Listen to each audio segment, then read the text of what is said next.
Just constantly thanking your stars की आपण safe आहोत, आपल्या घरातले सेफ आहेत, आपण सेफ आहोत. आणि अचानक एक दिवस असा येतो आणि सो अर्थातच बऱ्याच जणांना ज्यांना माहिती आहे ना, माझ्या 2 सख्ख्या मावश्या विदिन 24 आवर्स त्या दोघी एकत्र गेल्यात. इमोशनली ह्या गोष्टी खऱ्या न वाटाव्या इतपत माझ्या आयुष्यात झाल्या.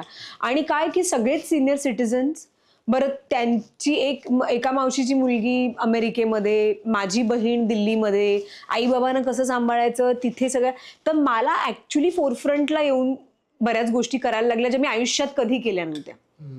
पण तेव्हा मी त्यांचा मुलगा झाले, त्यांची मुलगी झाले आणि ते केलं. देवाने त्यावेळेला मला ते सगळं बळ दिलं जे मला गरजेचं होतं.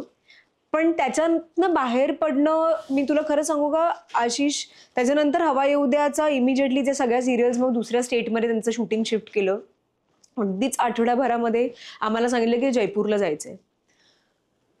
तर मी इमिजिएटली कशाचाही विचार न करता हो म्हणाले आशिष.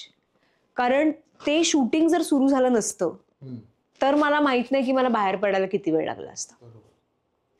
त्याच्यामुळे आपलं हे जे काम आहे ना, ते दैवी शक्ती आहे त्याच्यामध्ये. मला असं वाटतं की ते कुठल्याही परिस्थितीतून, कुठल्याही निगेटिव्हिटी मधून तुम्हाला बाहेर काढण्याची प्रचंड ताकद आपल्या कामामध्ये आहे.